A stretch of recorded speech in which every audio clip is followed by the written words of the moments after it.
অভিযোগ পাল্টা অভিযোগে উত্তপ্ত হয়ে উঠল রায়গঞ্জ ব্লকের ৩ নম্বর মহিপুর গ্রাম পঞ্চায়েত। একদিকে যখন আরজি করে ঘটনার চাপে শাসক দল, ঠিক সেই সময় গ্রামবাসী তালাবন্দি করলেন রায়গঞ্জ ব্লকের ৩ নম্বর মহিপুর গ্রাম পঞ্চায়েত দপ্তর। ঘটনাটি ঘটেছে সোমবার দুপুরে। গ্রামবাসীদের অভিযোগ, মন্ত্রী কোটায় হাইমাস্ট এলইডি ইলেকট্রিক পোল বসানোর জন্য উদ্যোগ নিলেও সম্মতি দেননি পঞ্চায়েত প্রধান, যে কারণে গ্রামের উন্নয়নে বাধা সৃষ্টি করছেন প্রধান স্বয়ং। এই অভিযোগে পঞ্চায়েত দপ্তরে তালা ঝুলিয়ে বিক্ষোভ প্রদর্শন করেন তারা। সোমবার প্রধান উপস্থিত না থাকলেও আটক থাকেন কর্মীরা। এমনকি এলাকাবাসীর অভিযোগ, প্রধান মাঝে মধ্যে দপ্তরে অনুপস্থিত থাকেন, যার ফলে হয়রানির শিকার হতে হয় তাদের। অভিযোগের উত্তরে এই গ্রাম পঞ্চায়েতের বিজেপি দলের প্রধান জানান, ইতিমধ্যেই হাইমাস্ট লাইটের জন্য নো অবজেকশন দিয়েছেন তিনি। এখন তৃণমূল দল থেকে তাকে এগ্রিমেন্ট পেপারে সই করতে বলা হয়েছে।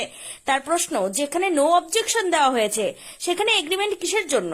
এমনকি তার পাল্টা অভিযোগ, এদিনের বিক্ষোভ কোনো গ্রামবাসী নয়, এটি তৃণমূলের চক্রান্ত। তাকে না জানিয়ে এই বিশৃঙ্খলা সৃষ্টি করা হয়েছে। এমনকি এদিন সিসিটিভি কানেকশন, ইলেকট্রিক কানেকশন কেটে দেওয়ার অভিযোগও তোলেন তিনি এও বলেন, সরকারি সম্পত্তি ভাঙচুর করার অভ্যেস তৃণমূলের মজ্জাগত। সেটারই প্রমাণ পাওয়া গেল এই পঞ্চায়েতে। আরও এক ধাপ এগিয়ে বিরোধী দলনেতা মন্তব্য করেন, আরজিকর কালচার তৃণমূল সব জায়গায় চালাতে চাইছে, যেটা অত্যন্ত নিন্দনীয়। এদিন স্থানীয় বলাইগাঁওয়ের বাসিন্দা রোকনামা দাস কি বলেছেন শুনুন। দিদি বলছি, আপনার নাম? রোকনামা দাস, বাড়ি কোথায়? বলাইগাঁ। আজকে এখানে আসছেন কি কারণে? প্রধানের সিলসিলা লিবার জন্য। কখন আসছেন? 11 রাখুন। তো এই এতক্ষণ ধরে আপনি দাঁড়িয়ে আছেন কেন? আসেই নাই তো প্রধান কি করবো, দাঁড়িয়ে রবে আছে। প্রধানের সঙ্গে যোগাযোগ করেছিলেন? ফোন লাগাইছিলাম 3 বার। কি বলছেন? কত আধা ঘন্টা পর, 10 মিনিট পর, এখনো আসে না। এখনো আসে নাই। তো এরকম কি আগেও হয়েছে যে আপনি কাজে আসছেন, প্রধানকে পাওয়া যায়নি? 2 দিন ঘুরে এলাম। এরকম হয় ঘটনা? হ্যাঁ। তা আপনাদের কাজের অসুবিধা হয় কি তার জন্য? নি হলে ফের এনে রই নাকি এখন, কাজের অসুবিধা তো হচ্ছেই। একদিনকার কাজ গান যদি 4 দিন ঘুরবা লাগে, তা কি করবা লাগে? পাশাপাশি ৩ নম্বর মহিপুর অঞ্চলের অঞ্চল সভাপতি সাধুচরণ সরকার কি বলেছেন জানুন। দাদা, আপনার নাম ও কি দায়িত্ব আছে?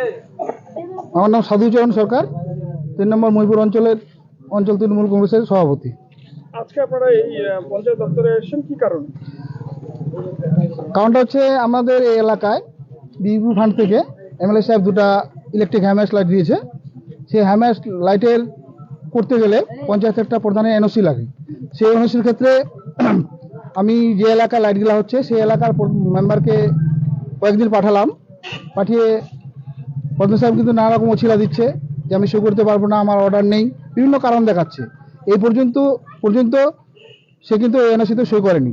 কাজকে বাধ্য হয়ে যে এলাকার লাইটগুলো হবে সেই এলাকার গ্রামবাসী, কাজের যে অসুবিধা, সেই অসুবিধার ক্ষোভে তারা কিন্তু আজকে সবাই মিলে আমাকে বললো যে আজকে পঞ্চায়েত আমরা ঘেরাও করব। আমরা ঘেরাও করতে এসেছি এবং যতক্ষণ পর্যন্ত প্রধান সাহেব এসে আমাদের এনওসিতে সই করে যাবে না, ততক্ষণ পর্যন্ত আমরা ঘেরাও চালিয়ে যাব।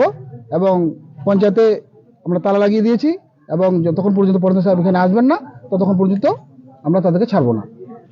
এখানে গ্রামবাসীরা বলছেন প্রধান সাহেব মাঝে মধ্যেই দপ্তরে আসেন, এটা কতটা সত্যি? এটা খুব সত্যি। এ নিয়ে বিস্তর অভিযোগ আমার কাছে আছে সভাপতি হিসাবে। বিভিন্ন এলাকায় শুনতে পাচ্ছি আমি যে প্রধান সাহেবকে আসলে পঞ্চায়েতে আসলে সময় মতো পাওয়া যাচ্ছে না।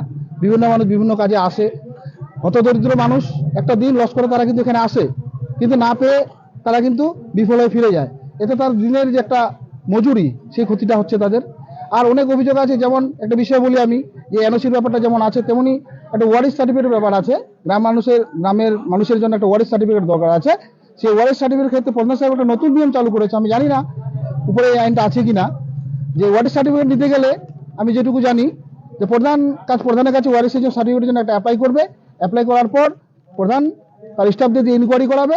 ইনকোয়ারি করার পর ওয়ারিশ সার্টিফিকেটটা ইস্যু হবে। উনি কি করছেন, সাধারণ যারা গ্রামের মানুষ এখানে আসছে তাদেরকে সোজা কোর্টে পাঠাচ্ছেন, ওখান থেকে একটা এফিডেভিট করে নিয়ে আসছে। এই গরিব মানুষ, গ্রামের মানুষ, সরকার, আমাদের তৃণমূলের সরকার, মমতা ব্যানার্জির সরকার যে সুবিধা, সাধারণ মানুষের সুবিধার জন্য গ্রামের মধ্যে বাড়ির সামনে পৌঁছে দিচ্ছে সুবিধাগুলো, সেই সুবিধাটা এখানে না করে মানুষকে বিরক্ত করার জন্য, মানুষকে অবহেলা করার জন্য সে কিন্তু রায়গঞ্জ কোর্টে পাঠাচ্ছে। এতে মানুষের প্রচন্ড অসুবিধা হচ্ছে। এ নিয়ে আমার কাছে বহুত অভিযোগ আছে। সেই সঙ্গে পঞ্চায়েত প্রধান দীপক বর্মন কি বলতে চেয়েছেন শোনাবো। দাদা বলছি, আপনার নাম ও কি দায়িত্ব আছে? আমার নাম দীপক বর্মন, আমি 3 নং মহিপুর গ্রাম পঞ্চায়েতের প্রধান। আজকে আপনাদের গ্রাম পঞ্চায়েতে গ্রামবাসীরা তালা ঝুলিয়েছে, তাদের অভিযোগ যে মন্ত্রী সাহেবের কোটায় নাকি হাইমার্কস লাইট লাগানোর কথা ছিল, কিন্তু আপনি সেই চুক্তিপত্রে সই করেননি। কি বলবেন? দেখুন, এখন আমি ওটা চুক্তিপত্রে সই না। ওরা আমার কাছে ওই যেই সংসদে হাইমাস লাইট হওয়ার কথা, সেখানকার মেম্বার আমার কাছ থেকে একটা এনওসি দাবি করছে। তো আমি পরে দেখলাম যে আচ্ছা ঠিক আছে, এটা তো খুব ভালো কাজ, তো এনওসি আমি দিয়েছি। এবার নেক্সটে ওরা আমার কাছে একটা এগ্রিমেন্ট নিয়ে চলে আসছে। এবার এগ্রিমেন্টে আমি দেখলাম যে এবার আমি পঞ্চায়েতের আছি প্রধান হিসেবে, আমি কি মোটামুটি 100 বছরের জন্য প্রধান হয়ে আছি নাকি, আমি কি 50 বছরের জন্য প্রধান হয়ে আছি নাকি? এবার আমার সাথে ওরা এগ্রিমেন্ট বন্ডে চুক্তি করতে নিয়ে আসছে। আমি আপনাদের কাছে ওদেরকে যে আমি এনওসি দিয়েছি সাধারণ যাতে ফ্যাসিলিটি পায়, সেই হিসেবে আমি এনওসি ওদের কাছে প্রদান করেছি। আপনাদের কাছে আমি প্রোভাইড করলাম যে আমি যে এনওসি দিয়েছি তার প্রুফ আপনাদেরকে আমি দিলাম। এবার তারপরে ওরা আমার কাছে একটা স্ট্যাম্পের উপর এগ্রিমেন্ট ডিড নিয়ে আসছে কেন, আমি সেটা বুঝলাম না। এবার এখানে আমি কেন সই করতে যাব? আমার কথা হচ্ছে এখানে। এবার এই জন্য আমার সই করার ওনাদেরকে আমি বলেছি, এবং এই বিষয়টা বিডিও ম্যাডামকেও জানিয়েছি। বিডিও ম্যাডাম আমাকে বলেছে না, আপনাকে এরকম এগ্রিমেন্টে সই করতে হবে না। এবার এখানে অনেক কিছু ভুল আছে। আমাকে যেই ডিডটা আপনাদেরকে আমি দুটাই প্রোভাইড করেছি, যে ওরা যেই এগ্রিমেন্ট বন্ড নিয়ে আসছে সেটাও আমি দেখালাম ম্যাডামকে।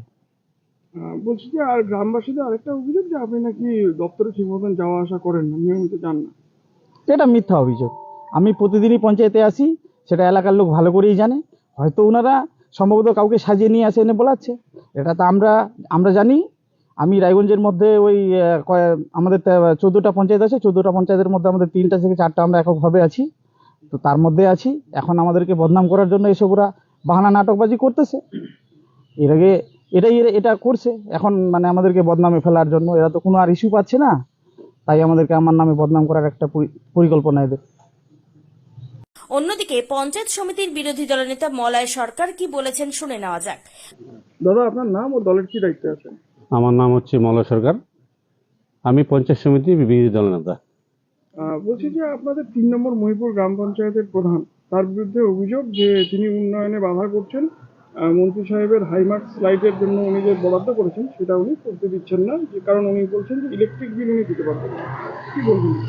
দেখুন, আজকে মন্ত্রী সাহেব ওখানে লাইট স্যাংশন করেছে। স্যাংশন করার আগে কি প্রধানকে বলেছিল যে 3 নম্বর অঞ্চলে অমুক সংসদে লাইট একটা দেওয়া হবে, তার নো অবজেকশন? প্রধান তো বলছে যে আমি তো নো অবজেকশন, আমার কোনো আপত্তি নেই, সেখানে করুক না। সেখানে এরা একের পর একটা হুজ্জুতি করেই যাচ্ছে। আজকে আমি তো দেখেছি পঞ্চায়েত সমিতিতে আজকে আমাদের বিরোধী 15খানার মেম্বার আছে। 15খানার মেম্বারের মধ্যে কারো বুথে কোনো সংসদে কাজ দেয়নি, সেটা কি ওরা ঠিক করছে? আজকে একটা নো অবজেকশন কিংবা এগ্রিমেন্ট পেপারের জন্য পঞ্চায়েত ঘেরাও করে পঞ্চায়েতে তালা বন্ধ করছে, সেখানে সিসি ক্যামেরা তার ছিঁড়ে দিচ্ছে, হ্যাঁ, সেটা ইলেকট্রিক আবার শাটডাউন করা হয়েছে। কি শুরু করছে? আরজিকর মতন শুরু হয়ে গেছে তো। আর কি বাকি রাখবে এরা? কিন্তু ওনাদের দাবি আছে ওনারা সাধারণ গ্রামবাসীদের অভিযোগ, এটা মানে কোনো দলীয় অভিযোগ না। এই বিষয়ে কি বলবেন? গ্রামবাসীদের অভিযোগ কি? গ্রামবাসীদের ও তো নবজন দিয়ে দিয়েছে, আমার কোনো আপত্তি নেই। একটা লাইট লাগলে আমার কোনো আপত্তি নেই তো। আর এটাও অভিযোগ যে উনি নাকি ঠিক মতন অফিসে যান না। না, আমরা জানি প্রতিদিনই অফিসে যায়। এগুলো মিথ্যা অভিযোগ জড়াচ্ছে শুধু। তৃণমূল তো খায় দেয় কাজ নাই। এরা যখন বলতে পারে দোষীদের হ্যাঁ অনেক কিছু বলছে, আর কি বলবো? আর কিছু বলার ভাষাই নাই আর। তবে হাইমাস্ট বসাতে দ্রুত সমস্যা দূরীভূত হোক, এমনটাই দাবি এলাকার মানুষের। উত্তর দিনাজপুরের রায়গঞ্জ ব্লকের 3 নম্বর মহিপুর গ্রাম পঞ্চায়েত ঘুরে প্রবাল সাহা, রিপোর্ট টাইমস 14 বাংলা।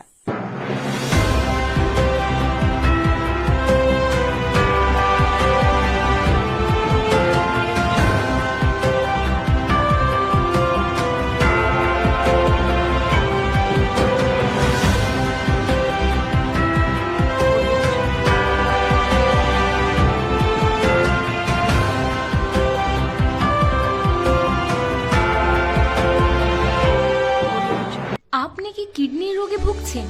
তাহলে আর দেরি না করে আজই আসুন আপনার এলাকার একমাত্র বিশ্বস্ত প্রতিষ্ঠান জীবন রেখাতে। এখানে বিশেষজ্ঞ নেফ্রোলজিস্ট ডাক্তাররা লেজার ট্রিটমেন্টের মাধ্যমে রোগীদের সমস্ত ধরনের কিডনির এবং প্রোস্টেটেটের অপারেশন করে থাকেন। রোগী দেখছেন nephrologist doctor Arkaprabha Chakraborty, SSKM hospital, Kolkata. Doctor Sunil Kumar, Apollo hospital, Kolkata. Doctor Pinaki Mukherjee, NRS hospital, Kolkata. এছাড়াও এখানে প্রতিদিন অপারেশন করছেন ও বহির্বিভাগের রোগী দেখছেন ইউরোসার্জন ডক্টর আতার কাশিম, PG হসপিটাল, কলকাতা। তাছাড়াও এখানে স্বাস্থ্যসাথী কার্ড ও ওয়েস্ট বেঙ্গল হেলথ স্কিমের সুবিধা রয়েছে। আমাদের ঠিকানা রায়গঞ্জ, উকিলপাড়া। বিশদে জানতে কল করুন 8373066655 অথবা 8373066644 এই নম্বরে।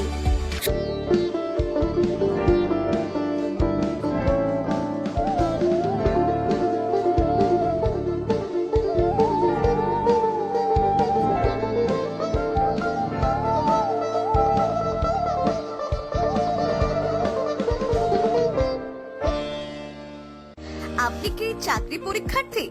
চাকরি পরীক্ষার বই খুঁজছেন? তাহলে আজই চলে আসুন সৌরভ বুক অ্যান্ড ম্যাগাজিন সেন্টারে। এখানে BSc, WBCS, bank, rail, ICDS, nursing, ANM এবং GNM সহ কেন্দ্রীয় ও রাজ্য সরকারের সকল চাকরির পরীক্ষার বই ও ম্যাগাজিন পাওয়া যায়। আমাদের ঠিকানা হরিমোড়, মোহনবাটি, রায়গঞ্জ। বিস্তারিত জানতে যোগাযোগ করুন 9002904090 অথবা 9434347016।